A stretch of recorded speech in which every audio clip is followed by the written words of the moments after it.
Behind me, we have my 2013 Jeep Wrangler with right about 130,000 miles on it. You might have seen this before when we did our 100,000 mile refresh. And with any aging car, especially a Chrysler product, the maintenance intervals are going to become more and more regular the older and the higher mileage she gets. So all of these parts right here, we've got seals, we've got sensors, we've got transmission fluid, we've got filters, we've got all sorts of things that need to go into this Jeep. All of that can wait because today we're going to install this. This is a remote start module. That definitely seems like a priority.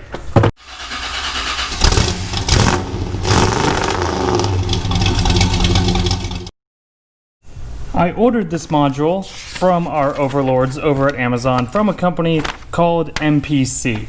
And one of the really attractive things about this was that it uses my factory keys to do the remote start. So no additional fobs or no additional buttons that I have to click. And also, if I add another module, I can, in theory, start it and do some things to my car like lock the doors, unlock the doors from my phone, but I don't have that module. Let's see if this actually works first. Out of the box, I'm already a little impressed with this company. I went to this website and they actually had really detailed instructions that, unlike I normally do, I printed out and read through because we're going to be, well, basically we're going to be hot wiring our car today. What the instructions have taught me so far is that we need to start by doing a little disassembly, and we're actually going to disassemble the panels underneath the steering wheel and then actually the lower part of the steering column as well. Part of that is because we need to install a bypass on the key. When the car normally starts, it detects that there's a key in, and we have to override a sensor that's going to measure the proximity of the key. Once we get everything exposed and all of the sensors found, it hopefully is as easy as finding somewhere to mount the brain and then plugging in this really convenient wiring harness that's actually even labeled with where everything goes. There is one sticker that says cut this wire only if installing in a Wrangler. So I don't know, this will be kind of like one of those bomb defusal movies. But it's a green and red wire. That could get tricky. We had a quick run to the only auto parts store in town that was open to get a slightly longer T20 Torx driver. But once that was out of the way, we're into the guts. So there's some dog hair in here. That's unfortunate. Don't forget, when you're detailing your car, disassemble the steering column. This box right here is an immobilizer that detects if the key is in the ignition to keep it from getting stolen. So the first thing that we're going to wire up is a little bypass that plugs into the immobilizer. This little T-plug is what bypasses or plugs into the immobilizer. One end is going to plug into the immobilizer box. The other end plugs into the harness that originally plugged into the immobilizer, so we know where that goes. Over here, we have a couple options, and these all, from what I understand, are going to plug into my new little brain that's going to do the remote start. Red to red, little white to little white, big white to big white, black plug to black plug. There is also a emergency override switch that you can flip, and it'll turn off your remote start. I guess maybe I'll mount that somewhere, maybe leave it up under the dash.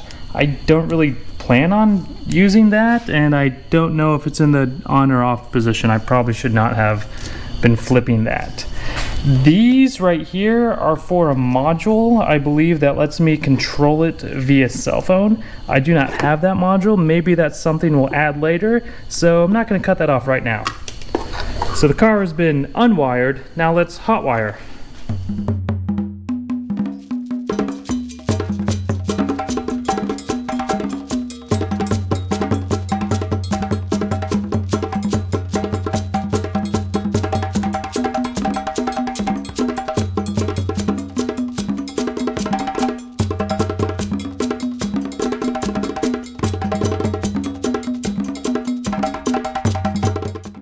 If you like what you see, give us a thumbs up. If you hate what you see, give us a thumbs up also. I escaped from my purgatory underneath the dashboard. Everything is squared away. I took some zip ties and put all of the wires up and out of the way because there is, you know, gas pedals, brake pedals, important things down there that we really don't want to get tangled up. Also, years ago, I got this box of industrial strength Velcro, and I use it all the time. Tonight, for example, I actually just Velcroed my brain box up underneath the dash, so it's out of the way, and if I ever need it, I can just peel it right back off. Don't have to unscrew anything, don't have to cut any zip ties. I did have to do a little bit of programming, and it wasn't that difficult. I followed the instructions that I found on this website right here that came in the box. I unplugged all the wires from the brain box, plugged the power wire into it, turned the ignition in the car on, waited for a little blue light to pop up, then plugged the rest of the wires in. And the first time I tried it, the car actually started. So if I can find my keys, we'll show you how it works.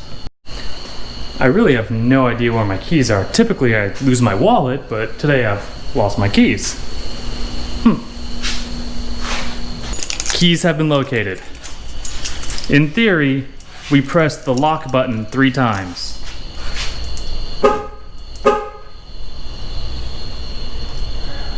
That might have only been twice. Ooh.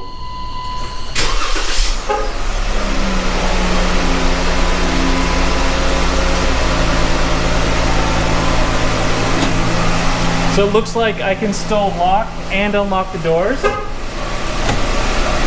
And then when I get in the car, depending on the way the car is set up, one of 2 things will happen. If I press the brake, the car will stop.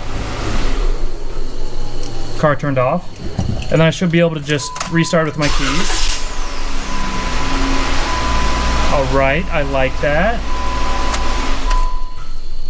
And then let's see what happens if I don't hit the brake. I just put the keys in and try and drive off. Okay.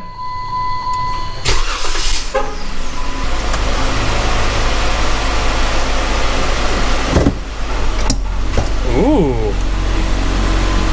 Oh yeah, that works.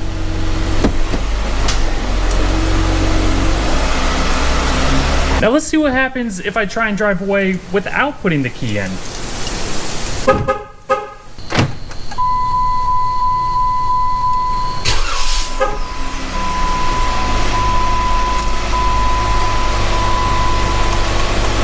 You know what? I can't put it in drive without pressing the brake. So, key in, then we're good to go. All in all, for something that I bought for less than $100 from our savior Jeff Bezos' website, I am pretty impressed. If I didn't have to run out and go get a different screwdriver, I could have probably put it in maybe less than 20 minutes.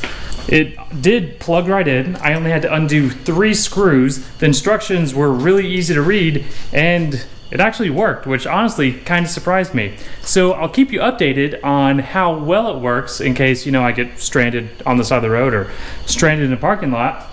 But until next time, don't forget, you can hotwire your car. Just make sure it's your own car. Don't hotwire other people's cars. Bye. Okay, here we go. 3 times, really fast.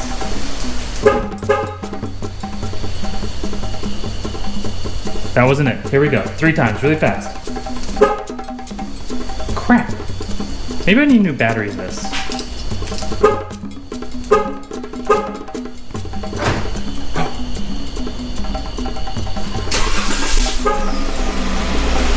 It's alive!